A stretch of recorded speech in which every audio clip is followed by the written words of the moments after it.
I think it just So, started recording. yeah. Yeah. So, Maisam, thank you so much for joining me from Busan. You've just had a screening of In Retreat. You were telling me how was it? What was the reaction? Yeah, it was, we have three screens here. It was the first screening today. Yeah, it was a good screening. We had a decent amount of discussion after the film, like interesting sort of audience, cinephiles who had come there, and yeah, it was fruitful, I guess. Was it different from the reaction at Cannes? Uh, no, I think there is a certain kind of expectation of films in film festivals, and so people know what to expect in a film festival. So yeah, it's kind of they are like cinephiles, and those kind of people come. And of course, it's not a kind of film which everybody is going to love. It's not that kind of a film. But I find some interesting questions from the audience, and I find some decent sort of serious sort of responses, which is nice, I think. Maisam, the film has come at a time when Kashmir and Ladakh are really embroiled in questions of identity and, who are we as a state? We're no longer a state even, you know. So there's a lot going on politically and socially in India around Ladakh and Kashmir and Jammu, of course. So, talk a little about being from an area which is and being a subset of that area, not Okay. even being a subset of an area that has always been in the headlines for the wrong reasons, and then we'll go on to your depiction of it, which is so different from what one usually sees, especially in Hindi cinema, which the world may not be familiar with because we have tended to see Ladakh from the point of view of, Three Idiots or Lakshya, or, very picture postcardy kind of images. So, Right. of course, too many questions there, but beginning really with the idea currently of what is going on in Ladakh and Kashmir, the ideas of identity and ideas of statehood and of really recognizing who we are as people. Um, I think to begin with, I think Ladakh has always been a different kind of. I mean, it's always been a different place with, from Kashmir, I guess. Of course, they Yeah, had really good relationships. I think the Muslims in Ladakh, they have some kind of connection in Kashmir. They'll have some relatives in Kashmir, and of course, trade-wise, also different regions have relationships. So, but I think like the problems of Kashmir, people of Ladakh cannot understand. And right. now today, the question of identity with respect to Ladakhi people, it's also it's a Ladakhi thing. It's a Ladakhi problem, which so in that sense, I would say right now, of course, the people in Ladakh wanted uh, more autonomy Yeah, by they were demanding union territory for the longest period of time, and when they got union territory, they realized that actually uh, earlier local people were involved in the governance. Now that thing has, I mean, governance has been gone, and sort of that autonomy, whatever they like, the independence which they wanted, uh, that actually is. Not there anymore. So the yeah. decisions Even are, less, actually, even less than it used to be, which is so ironical. yes. So yeah, that is the scene.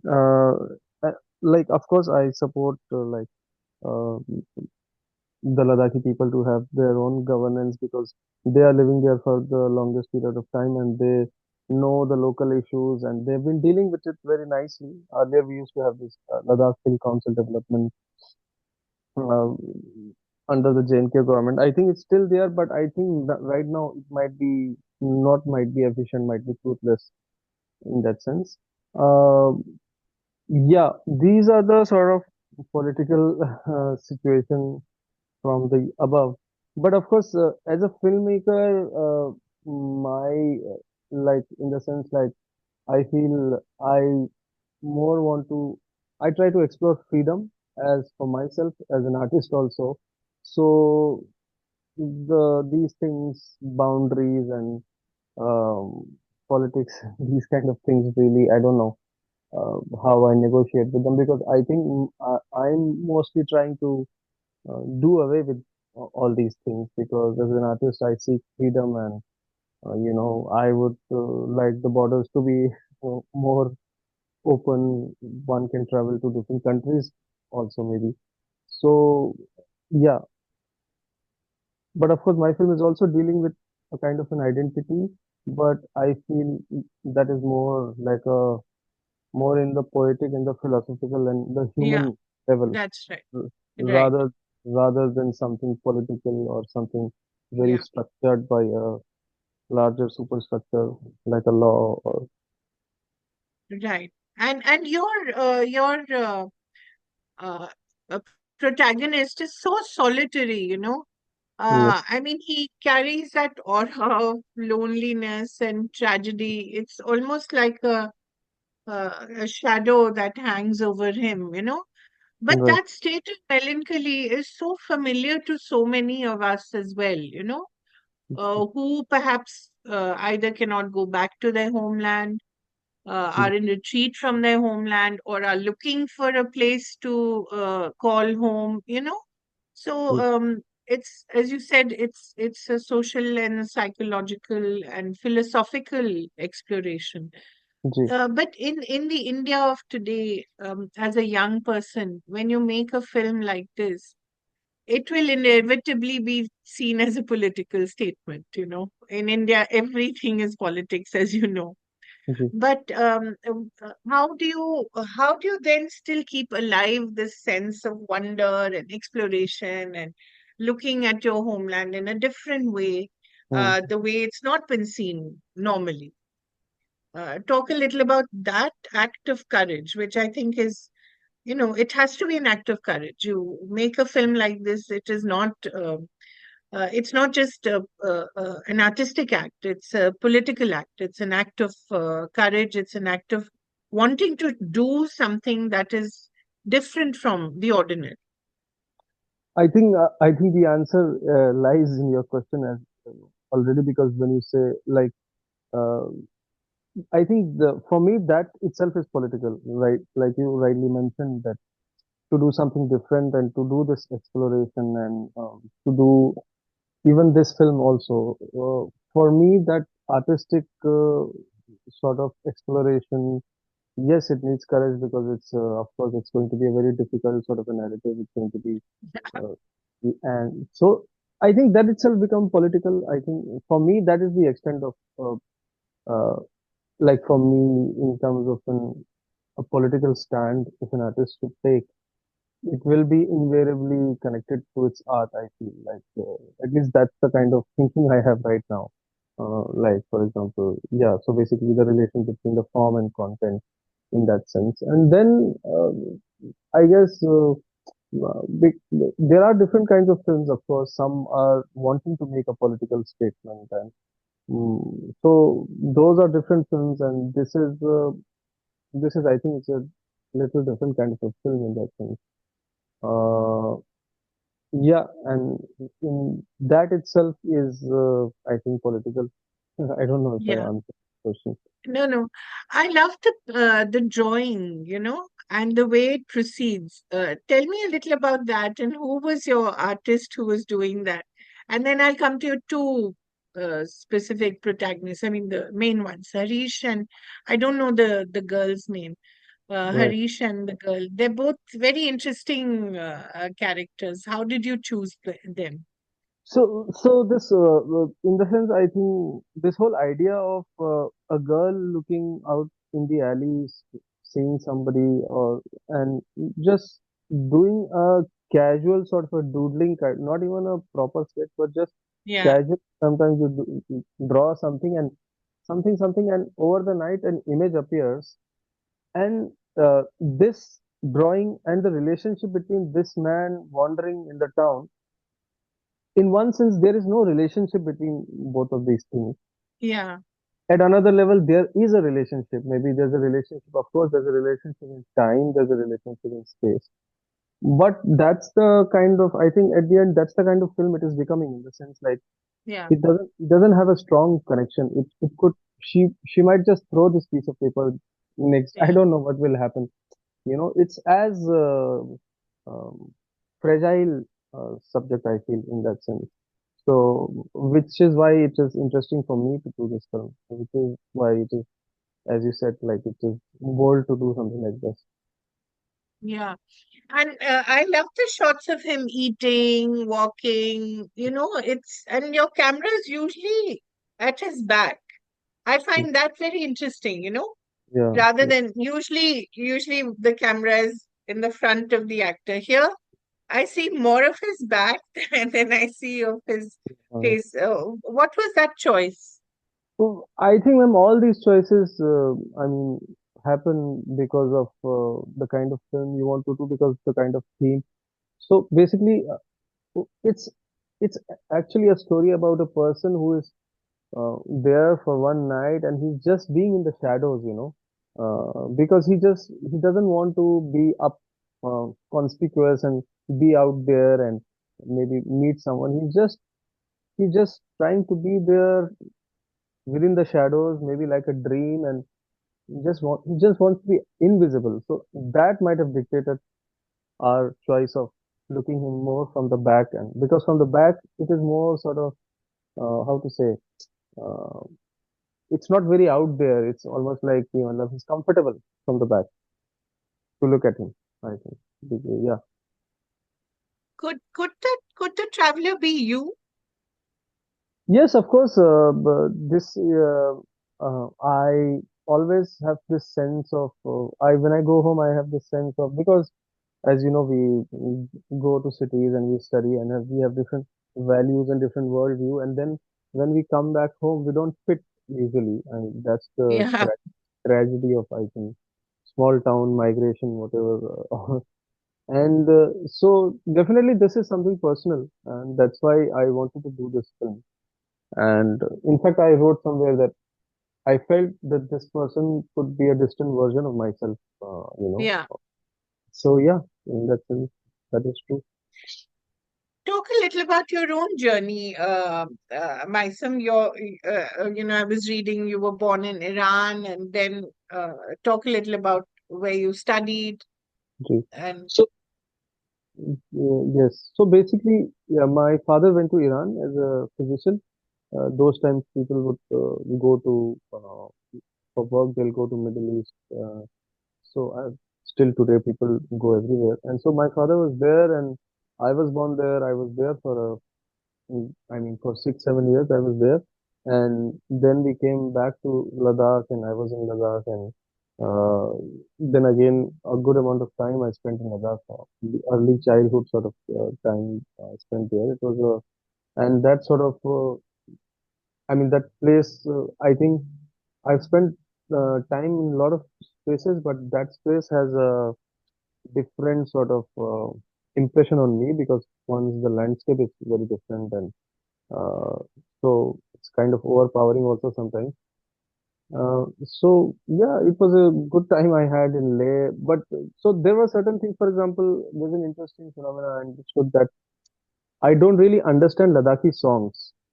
You know, because the vocabulary in the Ladakhi songs are different. It's more formal, more literal, and the language we speak, Ladakhi, it's more like a dialect. Somehow in the songs, it is more maybe literal or literary. So that's a lot like Kashmiri. Our songs are also जी, जी, sometimes very difficult to understand. Even if you speak Kashmiri, you cannot understand them all. जी, जी. So basically, I'm just trying to say कि a kind of a disconnect happens like that. If you're in a Right. place, if you're not sort of attuned to the popular song, Yeah. so these are things I just realized later on, and of course after that I went to studies, and after 10th I was in Delhi. I did my 11th and 12th, and then I went to study Did engineering. you do 11th and 12th in Delhi? When? Yes, there was this Where? there was this school called Hamdard Public School. Uh, Of course. yes, so my parents being Muslim, they said this looks like a good school because you will be in control or something like that. Muslims have this idea that the children should be at least doing some Islamic values. They should be able Right. to have. So I went there. It was a good time also. This is near Alaknanda, if I'm not mistaken, Hamdard. Uh, yes, somewhere near Alagnanda. The exact area was Sangam Vihar. It's one of the last. Exactly, which is near Uh, Alaknanda. I know. yes, yes. So I was there again for a couple of years, and then I went Was it to. a hostel, my son? Yes, it was a hostel. I was Okay. living in a hostel. Yes. Right. And yeah, there were most of the students were the ones who were living in hostel, of course, were from outside, and most of them were Muslims from UP and Bihar. I think most of them. So yeah, I made some nice friends there as well, and it was like like you feel freedom because you are a young boy and all those things. And then of Yeah. course, and then I studied in Delhi College of Engineering, and Oh, really? yes, yes. So You're an engineer by training. I don't know training, but I went to engineering college because everybody was doing engineering or medical. My father wanted to because my father is a physician. He wanted me to become a super specialist or something like that, or a surgeon or something like that. And I said I don't want to do medical. So to avoid medical, I took engineering.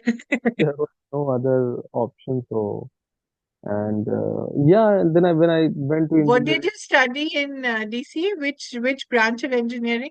it was polymer science. There was Oh, this there was one new branch which was like matlab, all the toppers would get the computer science and electronics and mechanical, civil and all those. There was one last branch at the end, which was called polymer science, and it was a new branch at that time. So I was in polymer science, and but yeah, in engineering, I think in engineering, it was more about getting to know people as how it is in college.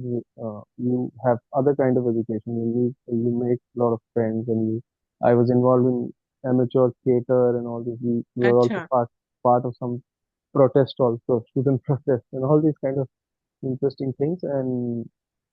What And protests were these, my son? there was a protest in the Delhi College of Engineering. Now it is called Delhi Technological University. DTU. Yeah, Correct. So DTU. the protest was against this conversion itself. That it Right. was basically, you would know the whole thing of deemed university and how it, Absolutely. Yeah. so the whole history we have in India of so many colleges. Uh, so we were part of that protest as well, and then I was involved in. I got to. I Somebody was making a film, and I got involved in it. I somehow found it like really interesting to be involved in a film, and I wrote some dialogues for that film, very amateur kind of a film it was. But there, I think I sort of realized that this is something really nice. Not acting, but writing dialogues for a film, being behind the camera. It had a very nice spiritual, maybe poetic kind of feel to it, like not too loud also, and you have. I think I felt a creative satisfaction for the first time there. And then, yes, of course, Which film was this, my son? this was just some student kind of a film which somebody Acha.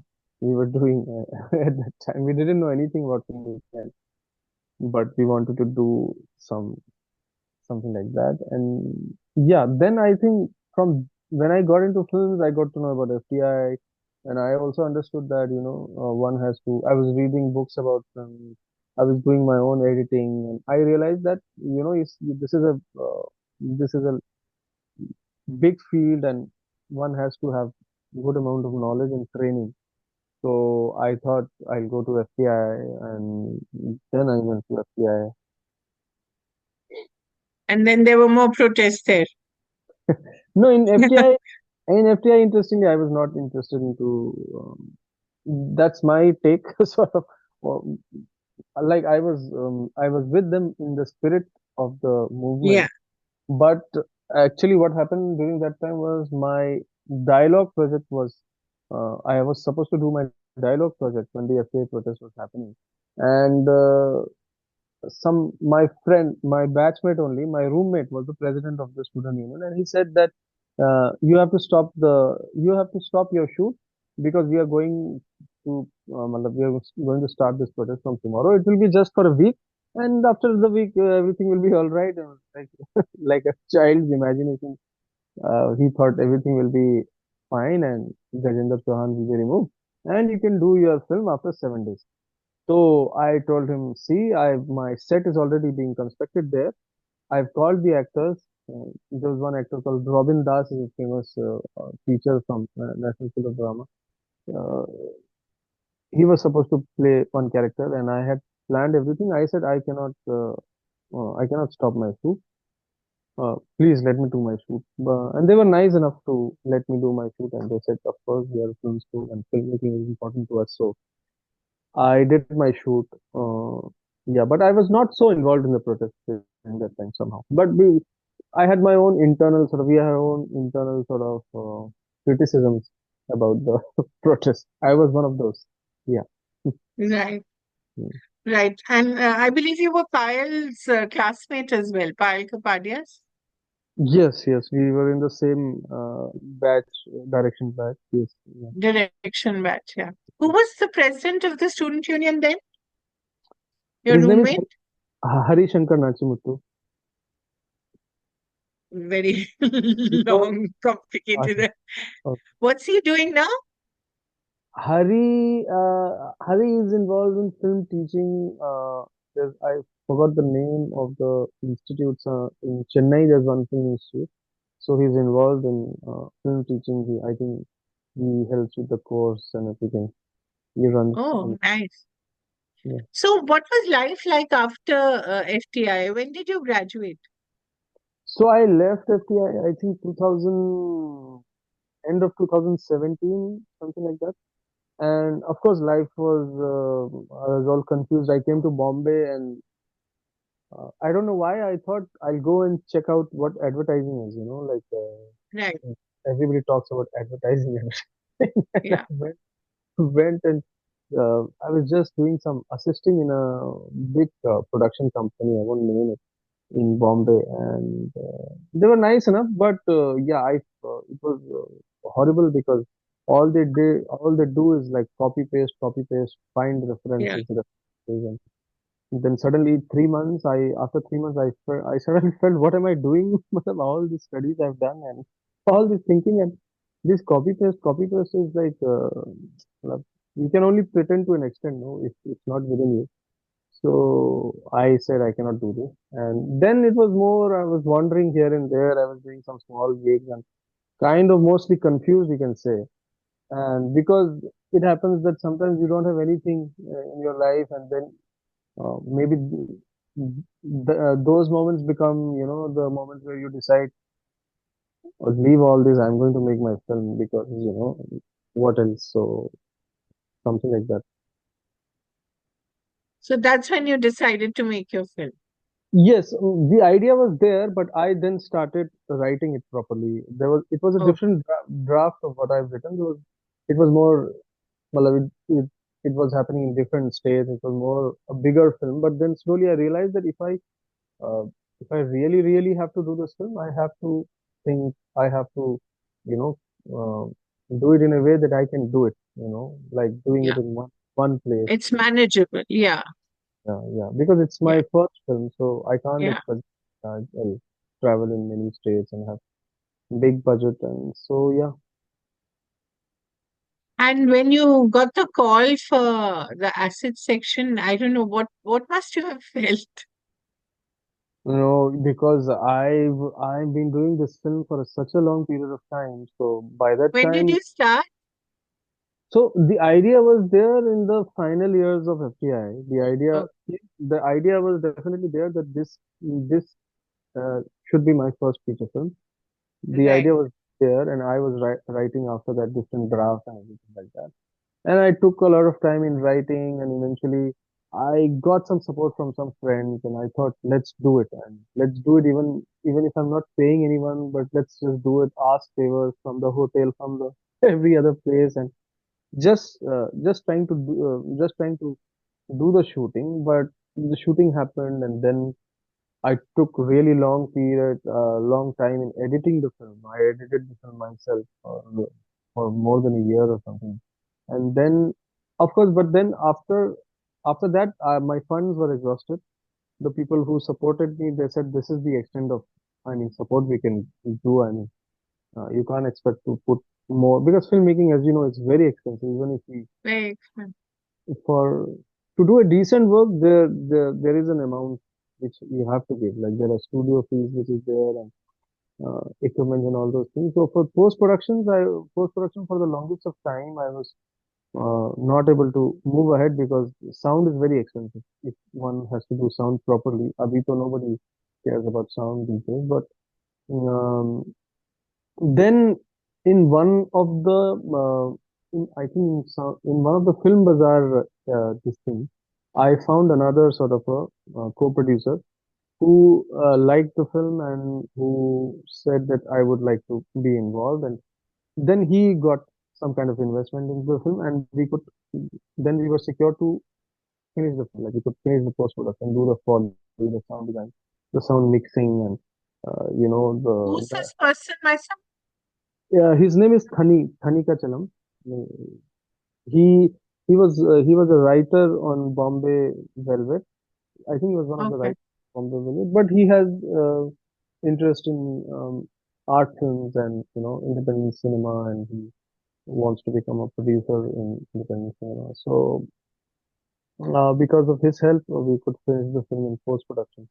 He came in post production, and then again there was a long period of time where I was submitting to festivals and I was making mistakes. I was sending the film too early without finishing it properly, without doing the whole thing because sometimes without finishing the sound, sometimes without finishing the image. So I had some rejections, few rejections from them, and then yeah, and we never expected uh, to be selected at Cannes or send it to Cannes. These were like for we got a lot of rejections from places and and again we were in a very tough spot. And so to answer to your question, when you said how it felt, it was like almost like yeah, it was magical, it was crazy. And they decided to do a video call to me, and they said there is some technical issue in your film. And it was a very tough decision because in the asset uh, entire selection they select six French films and three non-French, three international projects from all over the world. So the actual number of films which have been selected is actually only three. And Three. they said there is some 30 shortlist film or something like that. And they said don't keep your hopes high because you understand that 30 films or so, this there only three will be selected. Don't have high hopes. And then one day they said there's some technical issue. We want to check with you something. And then suddenly they called and all as it is done by this, basically the selection is done by this group of filmmakers, amazing filmmakers, and so I mean, it's a section which is run by filmmakers. It's quite Right. interesting. So those filmmakers who are really trying, fighting for my film, they call me and they sort of gave me the news, and it was like almost I got like I didn't know what to say because it has been such a long period of time me working on this film. Yeah. I hope your father, physician father, is happy with you now. Yes, there is some kind of some kind of relief because in the society one can say see my mera bacha ye wo some matlab in the sense, Yeah. even though I don't have money, but still you can say he's got this we went to Cannes and things like that. Is money still a big marker of success, you think, for your generation? Well, yes, Mama, it's there. I mean, even in the in the Gen Z and all, the Gen Z wala generation with the one see I think they are very wise and smart, and they clearly sort of feel money is important. They want to be, really secure in that sense, money-wise. In my generation also, uh, of course, it's What there. generation are you part of? You're the millennial. Are you I'm a a millennial? I'm a millennial. Millennial, right? Yes. So, what next for you, my son? This this journey, whatever happened, this film has definitely opened some, at least given me motivation. Doors. Yeah, and some kind of not really doors, but there are people interested, and even my producers whom I work with, they are also interested. So, and it gives me motivation to do another kind of exploration in the same areas. And so, I think I will take that road and maybe make one more film, one more my kind of film, which if I can try, I think I'll do that. Will Ladakh be the star of the film again? Start. Uh, it will be around Ladakh, yes, it will be, because that landscape is important. And sort of, I can make meaning in that landscape, and because I'm connected to that landscape. So definitely Ladakh, and definitely travel, and kind of a journey again, of course. That kind of a film I'm thinking. How old are you? I'm very old now. No, I'm I'm 35, 36. Yeah. That's not old. When you come to my age, you'll know what old is. No, ma'am, but So, in sense of like how what people are achieving at my age and all this. you've gone to Cannes, yeah? How many people can say they have a movie at Cannes? I think it's Yeah. a very, very elite club in the country, Mm, as you know. mm. So where are you now based? You're Mumbai or in Leh or elsewhere?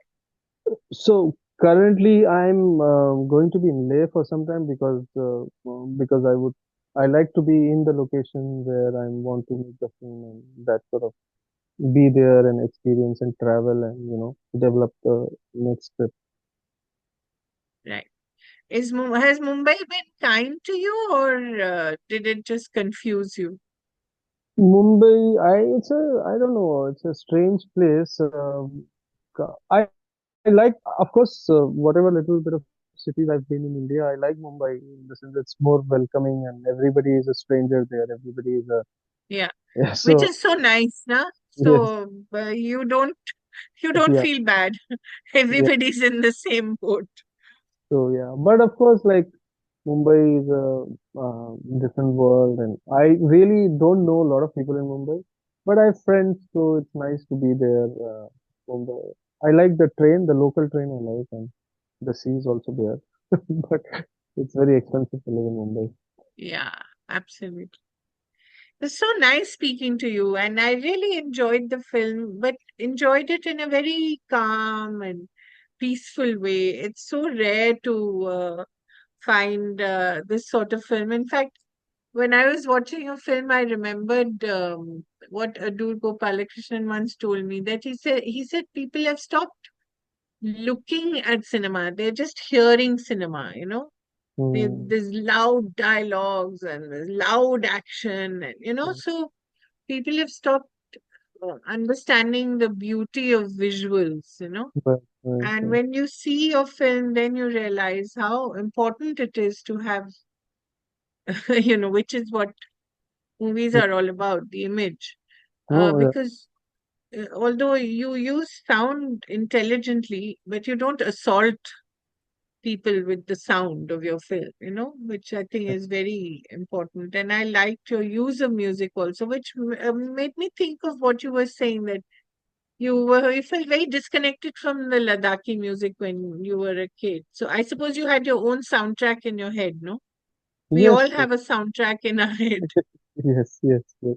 No What is the sound. soundtrack in your head? Is it 80s Western music, 90s Western music? What is it? I'm so confused. Uh, YouTube, and when I was in engineering college, we were. one is forced to listen to rock music and all those kind of Yeah, things. yeah. Because you're supposed to be cool, no? Yeah, but then you start this, but then you start to like it also, no? Like Yeah, you like the Doors and Jim Morrison and all yeah, these. I think those music of the music of those times were really nice in that sense. yeah. Right. But yeah, all kinds of music. YouTube has given you this freedom. You can listen to Ethiopian jazz music, and we listen to all kinds of music. So I don't really know. I mean, everybody has their own playlist for different moods. They have playlists like in Yeah. Spotify. Yeah, but independent artists, I like. Yeah, if I find some interesting artists, there is one artist from Kashmir. I forgot the name. There's one rock band from Pakistani. Aleph? Are you talking about Aleph? No, No. these guys, I think they are based in Bangalore, and they did some really interesting music. I can share with you. Yeah, uh, please. I'd love to listen to it. yeah, and so yeah. I mean, all kinds of music really, and yeah. But I'm glad you could engage with this film. You saw the film and really uh, Yeah. very I felt very connected to it, you know. I am from Kashmir, so great. but we don't live there anymore. As you know, a lot of people were exiled. Great. It's the same sense of actually going back and feeling a bit like a Yeah, stranger in your own yeah, home, you know. true, true, true. But I think a lot of people around the world must have connected in the same way. We all have some sense of loss of some homeland or the other, Yeah, imaginary or real. Thank true. you so much for talking to me, Maisam, and I really wish you all the best. What does your name mean, Maisam? What does it mean? Mesam is a Persian name, ma'am, Oh, and so my parents they gave me this name out of religious this acha, thing कि profit Ali का कोई बड़ा ही ऐसे मतलब बहुत ही वफादार type था उसका नाम acha. अली था so that was their thing later um, college when people started asking what does your name mean I said oh I don't know then I went to Google Google पे लिखा था beauty and Oh, I don't know but अभी मैं देख रहा हूँ अभी recent time में अगेन मैंने चेक किया कि यार फिर इट वाज कुछ साउंड से रिलेटेड था acha, फुटस्टेप्स और फुटस्टेप्स ऑफ अ कैमल और something like that I don't know acha. जी जी Great. Thank you so much, Maisam. I wish you all the best. Thank thank you. You so much thank you ma'am bye bye